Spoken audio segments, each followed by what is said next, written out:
Okay, Randy, thank you for making this interview to us and Danish audience.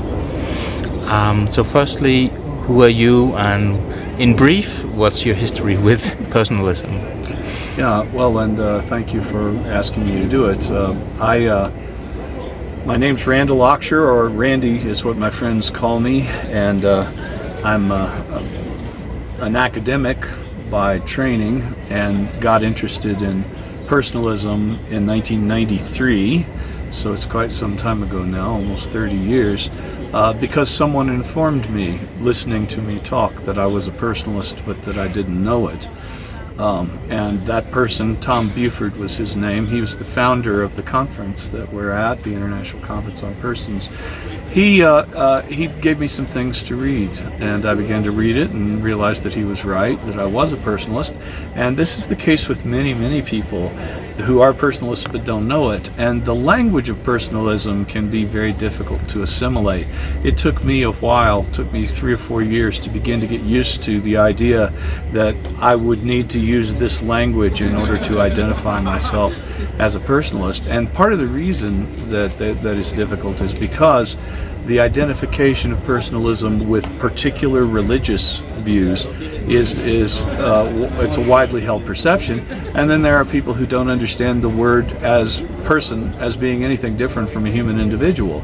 And since it's neither one of these, one commits oneself to a long-term project of trying to change the way that people think and talk about the idea of person. It took me a good while, 3-4 years, before I really began to become comfortable with saying I'm a personalist and you should be too, because it's not an evangelism. It's a recognition of the values that the vast majority of people already hold. And so you give them a language in which to speak about it, and gradually perhaps they become comfortable thinking about it in that language as well. And so I've been doing that for a very long time now, almost 30 years, and I'm increasingly comfortable with it. I do choose my audiences as to when I speak the full personalist language, as I did this morning, or when I translate it carefully into a language that's more familiar to more people. And sometimes one just leaves it tacit.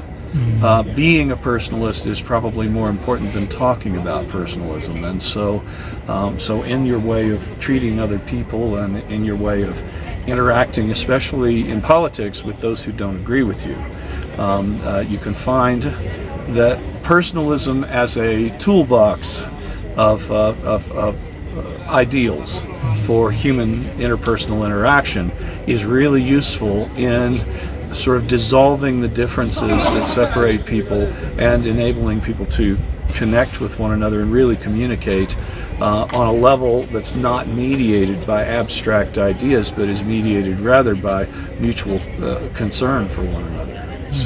So I've been doing that as a teacher. I've been doing it as I'm a musician, and so I play out in public. There's personalist performing, I suppose. Well, but you make yourself accessible to the audience, and then the audience accesses you, so that everyone can have a better time. If you close into yourself and it's all about your experience, then you're not being a very personalist musician. It has to be about them first, and then it comes back to me. And so the exchange of energies that happens in all forms of art can be turned into a personalist exchange. But always, whether it's politics or art or teaching or even philosophy, in the first instance it has to be about the person that you're communicating with, or the persons that you're communicating with, and then in the second instance it comes back to you. But what comes back to you, if you make it about the other people first, is not the same thing as what would happen if you make it all about you. You can't be a person just in and of yourself. It's a relation, and so if I want to be the person I want to be, I have to start with how I treat you, and then it's amazing, it comes back. Whatever it is that you do with and for others becomes an intrinsic reward in seeing a successful communication, in seeing, the breaking down of unnecessary differences and these sorts of relational virtues. So anyway, it takes some practice, because I am not, by temperament, a person. I'm not very. I don't want to share myself. I want to frame what I want to share and share that. That is not the way. You end up having to share yourself and make yourself vulnerable to others in order to get the connection that personalism gives you. That includes your students, and so if you're a teacher, as I am, making yourself vulnerable to your students it's risky, and you might fear that you're going to lose control, but it's never happened. So I remember I had a principal when I taught high school who said to our teachers meeting at the beginning of the year, he said, if you try to establish your authority before you establish your credibility, you'll never have either one. So, and then he said, so now you want to know, how do I establish my credibility? He said, it's really pretty simple. The students want to know that you care about them, that you know something, and that you're going to teach them that. Perfect. Credibility. Authority never becomes a problem. It works outside of education. Right. So in many ways now you're showing us how in many ways personalism is difficult to enhance and hard capture. To understand. Hard to understand. Yeah. And we have learned here at this conference a lot of how you take personalism into practice. And then this conference finished off with you speaking about political personalism and the difficulties in formulating that. So maybe first of all you see a need for it, and then what is then, or what could we consider as a political philosophy? So personalists have a real challenge when it comes to political philosophy, because we're not comfortable politicizing things. We don't like to politicize ourselves, we don't like to politicize others, we don't like to politicize our communication. And so for this reason, there hasn't been much in the way of a fully developed personalist political theory, because for us, our moral philosophy, our theory of values, is our political philosophy. We don't believe that there's a separation between morals and politics. Every political act is first and foremost a moral act, and then it may also be political. And so for this reason, when people ask us political questions, we go back to our theory of values, the value of human dignity, the value of empathy. We have a whole list of, I wouldn't exactly call them virtues, but I call them values. We have a whole list of values that exist as a plurality but not as a totality. One always has to judge in a situation which virtues are the most important and which values are the most important. But there are some principles that you can bring into the political domain just as surely as you can bring it into education or any other kind of human interaction.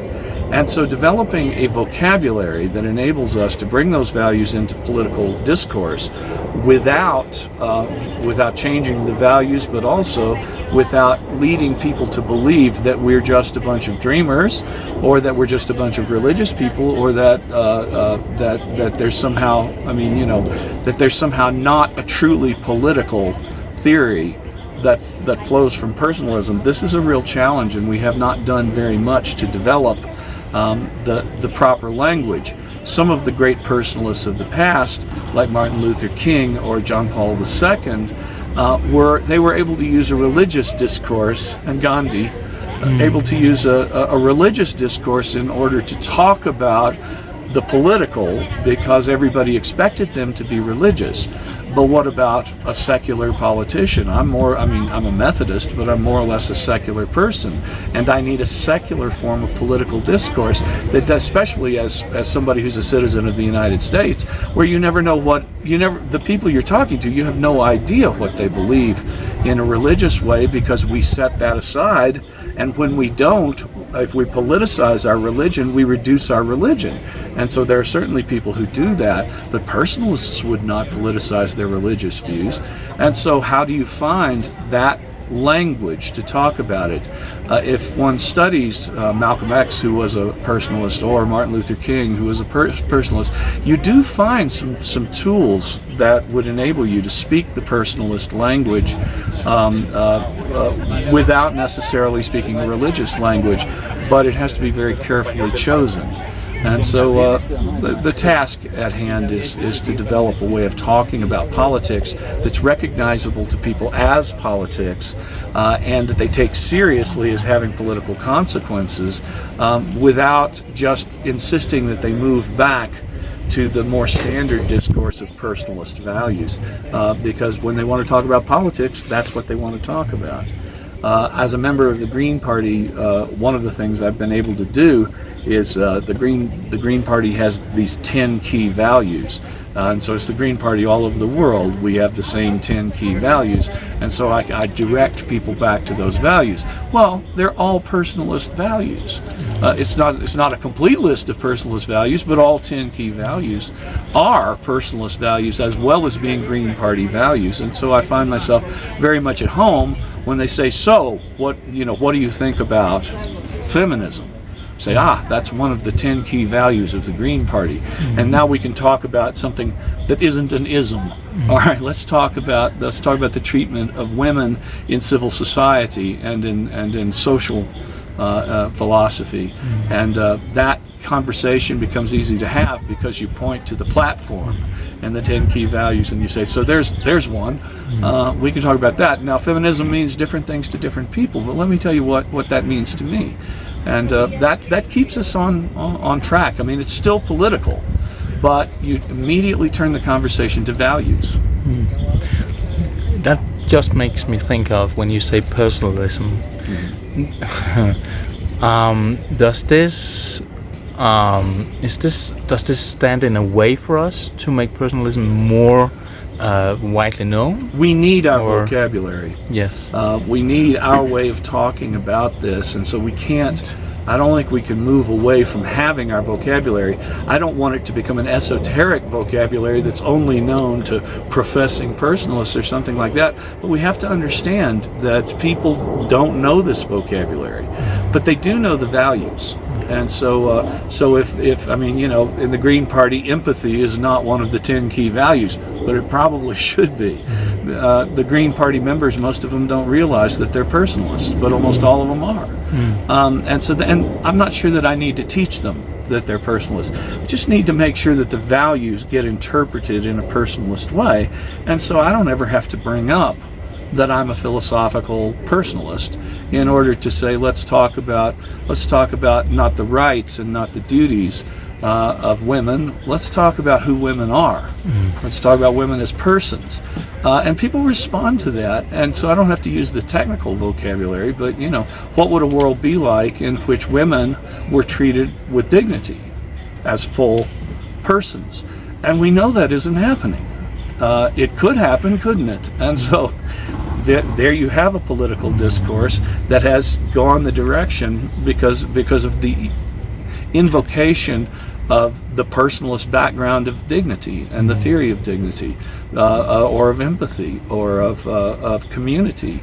These terms, personalists have really developed views regarding these things, and we know what to say when these questions come up better than non-personalists do, because we work on these ideas. We work on them all the time to improve our personal understanding, and the bad use of the word personal, because I do mean in this case selfish, our selfish understanding of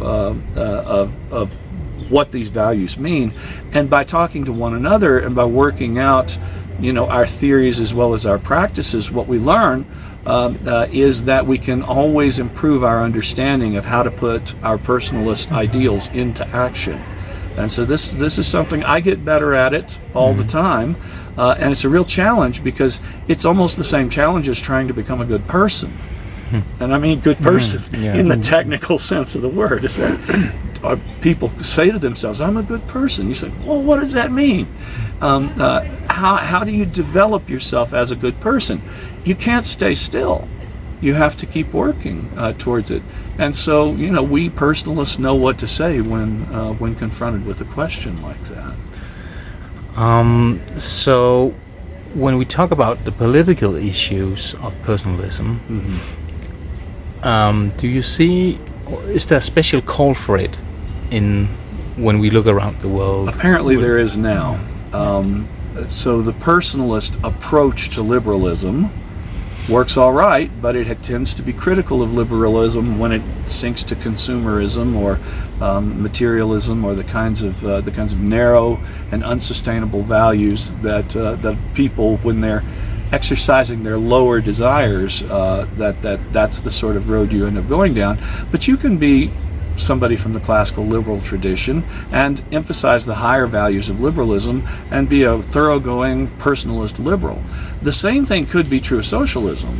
I tend to identify with socialism as opposed to liberalism, but the reason that I do has not a whole lot to do with the history of the theory of socialism, but rather the values of socialism and how I see in them, as long as it's not statist, as long as it's localist and communitarian, I can see how it is that socialism is going to work better, because essentially to me that looks like a commitment to take care of each other.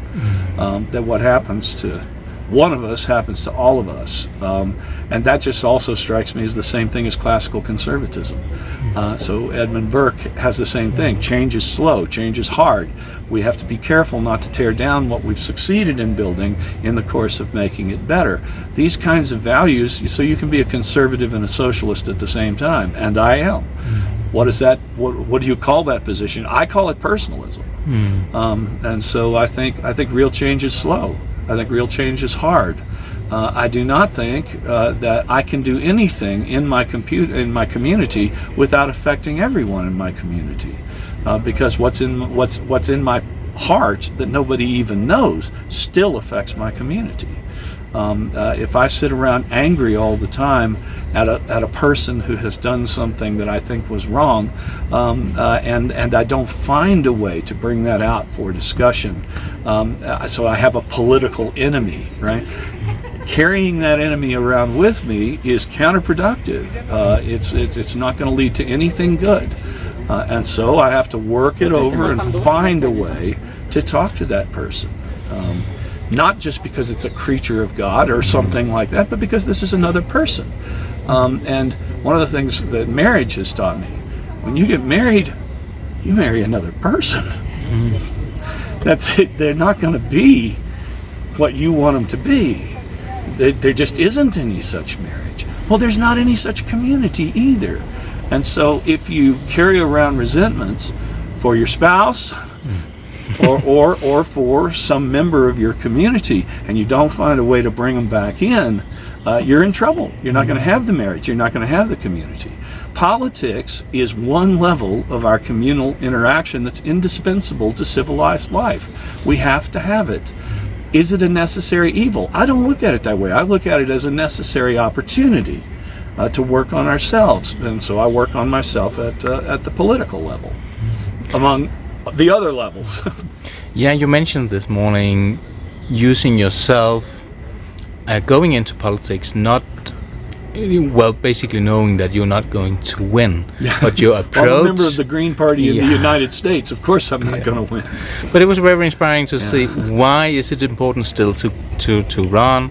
How do you treat your political opponent? Because it seems to around the world that politics has been a competition now. So could you speak a bit about your own desire to go to politics? And I didn't really have a desire. It was my turn. So finding viable candidates in a third party is not an easy process. And we came to a point in my local Green Party chapter where everyone is looking at everyone else and saying, well, who's going to run for Congress? And there's not that many of us. And I said, okay, it's my turn. And so I did it, and it was a transformative experience. I got to know both of my opponents pretty well, and I got to like them. But I'm pretty sure that was my doing. They liked me too. I feel sure that's my doing. They pretended not to like each other, but I don't think that was actually true. But neither one of them pretended not to like me. And that includes the Democrat who I would be taking votes away from. Of course the Republicans like me because I'm taking votes away from the Democrat. But what I discovered is that behind all of the media and behind all of the sort of posturing that you're expected to engage in as a politician, behind that the politicians actually understand one another and don't have much difficulty talking to one another. Once in a while you can begin to see this surface because, they'll actually refer to one another as my friend Nancy Pelosi, and this is Kevin McCarthy speaking or something. It's like, well, they probably are friends because that's how it works behind the scenes. But then when it comes time to take the discourse public, all of that disappears during election season, and then it comes back after the election is over because you have to govern. Now, there has been some deterioration in that regard because there are now people unimaginable 15 years ago. There are people in the U.S. Congress, I just use it as the example because I know it, there are people in the U.S. Congress who actually probably do, well, there goes a cat, who actually do hate one another. I love cats, and so and that is a young one, and she's pregnant. I'm messing up your interview. Somebody needs to take care of that cat. In the same way that we need to take care of each other, we should take care of this cat. But in any case, so the friendship that exists are political friendships. They're what Aristotle would call friendships of utility, and beyond that, they can also have an element of pleasure. I think it's probably not rare for politicians who oppose one another to become true friends, to recognize in the other person a second self. People who do their whole careers together but on different sides of the aisle, I think they can become Aristotelian true friends. And so I think that kind of thing happens. The question is how do we get it into our discourse about politics? If the people will respond only to fear, then fear is what we feed them. If the people would respond to companionship, camaraderie, do I dare use that word? If they would respond to that and just choose the best person, right? Wouldn't that be a better democracy? Well, if you want to see something come to pass, you have to model it. And so, am I afraid that this guy is going to be elected? Do I want people to fear this person that I'm running against? That would be a mistake. That's bad for the community, and the same for the guy on the other side. I'm not afraid of these guys governing. Generally speaking, by the time they're running for office, they're suited to the office. And I think I was too. I was qualified for the office. I don't think I wanted it, but I didn't have to worry about that because I knew I wasn't going to get it. But that said, if the Democrats were to approach me tomorrow and say, would you run as a Democrat because we think you can win? I'm sorry, but the answer is no. Because this peculiar mediating position of not being either this or that is what I can bring to the discussion. And so I do. And so when the Republican on my right says something true, I say that's true. And when the Democrat on my left says that there's something that says something true, I say that's true. And so this is how I win debates, because they're not prepared for this level of agreement. But when you pull out something that they've said that you really believe is true, sincerely believe is true, you can then amplify it in a way that they probably wouldn't, right? Say, yes, I really am interested in the health of women. Right? So let's talk about what it would look like to have an adequate health care system that takes care of women and their children. Let's talk about that instead of debating abortion. Let's talk about what it would mean to take care of women in such a way that we could then later have a discussion about a very different problem, which would be the problem of abortion after we have done what we should do in order to take care of people properly. So I don't know how many abortions there would be if we had an adequate health care system for women and a good shot for their kids. I don't know how many abortions there would be, but I have a feeling a lot less. And then we would see what the real problem of abortion is. But right now we don't see what it is because it's been politicized. And so I'm just using this as an example. And you can do this with taxes. You can do this with anything and say, yes, we're overtaxed. Now let's talk about what taxes are and what they're for. Let's talk about how they dehumanize us. Let's talk about how they go to military spending. Let's talk about the things that our taxes are used for that do not uplift the dignity of persons. Let's talk about doing away with those taxes. Of course, they see that as expenditures, but I see it as taxes. So you would say, as a personalist, you go, you run, you point out the good of the argument, where. So but you are at the same time saying that people are, you see people in politics or around the world basically responding to fear. Yeah. That has to do with the news media.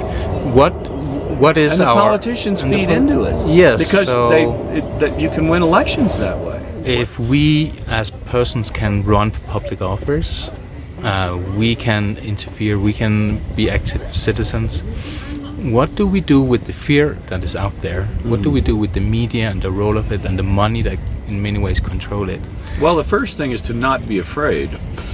So this is a deeply held, I mean, there were any number of papers on courage in this in this Congress, and I think that one of the things that is missing is people who will, I mean, so the politician who is trying to make you afraid of that other politician he wants to beat, he has to pretend to be afraid himself, even if he really isn't, or she really isn't.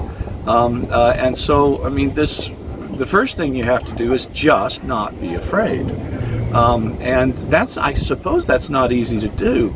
In my case, it just seems to come naturally. It's like, I ask myself, what are they going to do to me? If they kill me, I'm going to die anyway, but I don't think it's going to come to that. So am I afraid that people might say bad things about me?